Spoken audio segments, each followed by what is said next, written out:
아들은 몇 년 전부터 직장도 구하지 못한 채 백수로 지내고 있습니다. 그걸 보고 저는 지난 2년간 거울 명상을 해왔습니다. 처음엔 30분씩 일주일에 서너 번 정도 거울을 보면서 나는 무능하고 할 줄 아는 게 아무것도 없다는 말만 되풀이하는 게 전부였습니다. 그러다가 수치심을 반복해서 느껴주고 난 뒤에는 매번 얼굴에 엄청난 두드러기가 올라왔습니다.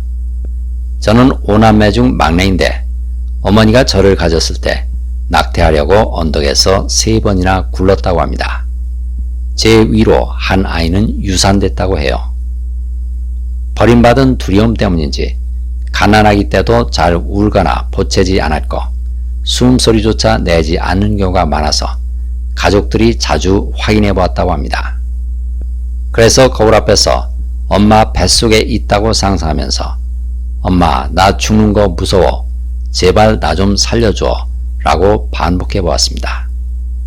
그러자 온몸에서 식은땀이 확 나면서 헛구역질이 계속 나다가 구토를 했고 그 후에는 온몸의 기력이 다 빠진 것처럼 아무 힘도 없었습니다.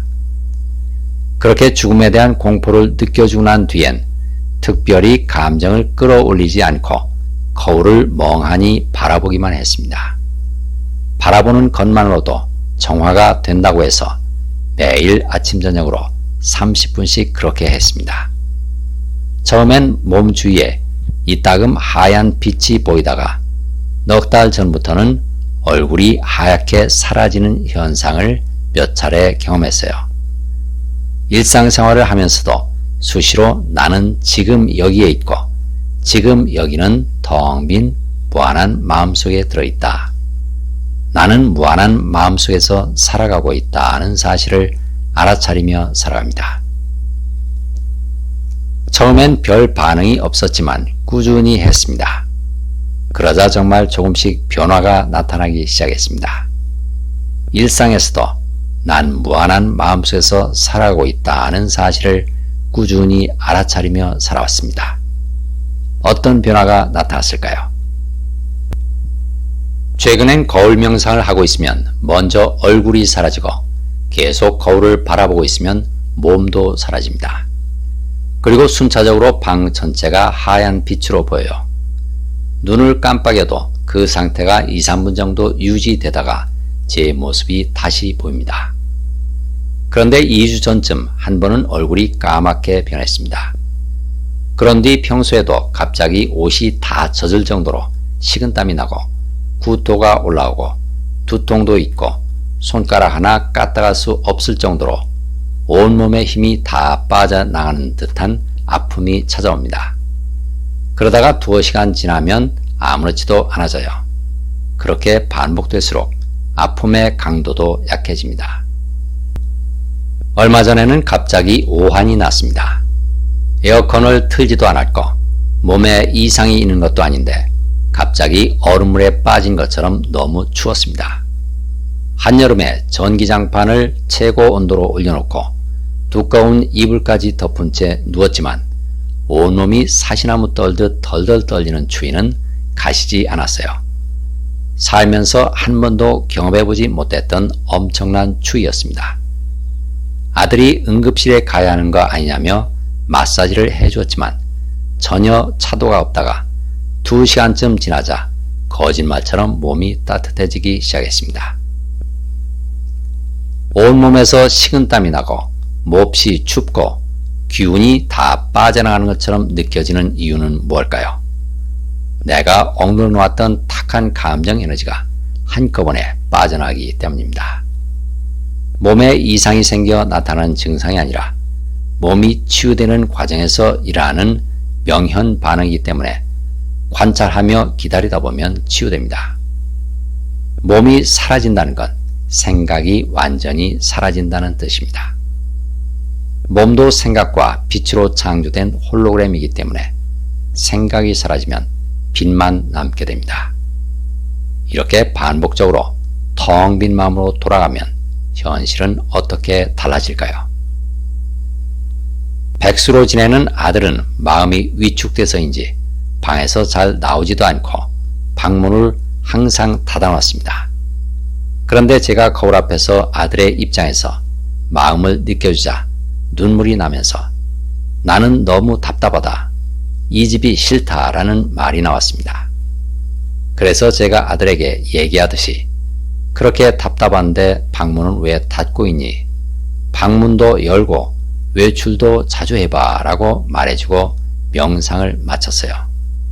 그러자 바로 다음날 아들이 저에게 같이 영화도 보러 가자고 하고 외식도 하자고 해서 함께 외출했습니다.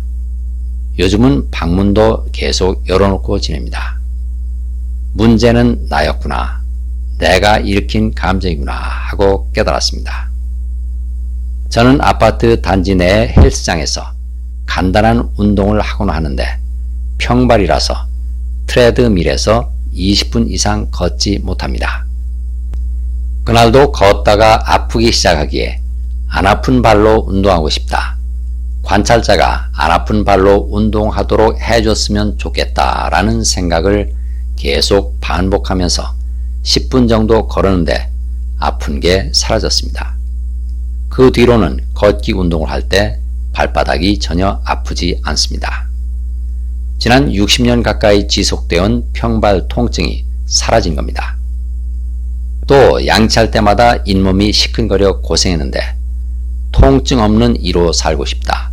건강한 잇몸으로 살고 싶다라는 생각을 양치할 때마다 반복했더니 어느 순간부터는 잇몸이 시큰거리지 않게 됐습니다. 텅 빈 마음속에서 기적이 일어나는 현상은 예로부터 진공묘유, 무위이화라고 불려왔습니다. 텅 빈 마음속에서 낡은 생각이 사라지면 새로운 생각이 태어나고 새로운 생각이 새로운 현실을 창조하는 것입니다. 나는 텅 빈 마음속에서 살아간다는 사실을 자각하며 살아갈수록 일상의 현실도 점점 빛의 환영으로 보이기 시작합니다. 하루는 은행 일을 보러 갔다가 영업시간 전까지 시간이 남아서 차 안에서 기다리게 됐습니다. 그 사이 운전석 앞에 백미러를 보고 명상을 했어요.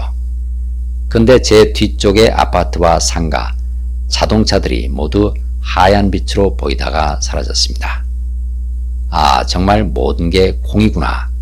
내 것은 아무것도 없구나 라는 말이 자연스럽게 나오더라고요. 눈을 깜빡거려도 텅 빈 상태가 몇 분간 지속됐습니다. 현실은 허상이고 지금 여기는 텅 빈 내 마음속의 환영이라는 걸 확실히 느꼈습니다. 그 이후로 한 번은 집 화장실에서 거울을 안 보고 나는 텅 빈 마음속에 들어있다는 명상을 계속했는데 어느 순간 화장실 타일도 벽도 수건도 모두 하얀 빛으로 변했습니다. 거울이 없이도 공이 되는 경험을 했습니다. 거울 명상은 나 자신이 빛과 생각으로 만들어진 피조물임을 직접 체험하게 하는 명상입니다. 물론 시간이 오래 걸릴 수도 있지만 사연자처럼 꾸준히 정성껏 하다 보면 몸이 흑백 이미지로 보이거나 빛으로 사라지면서 나는 정말 피조물이구나 하는 사실을 직접 확인하게 됩니다. 피조물과 창조자는 하나입니다.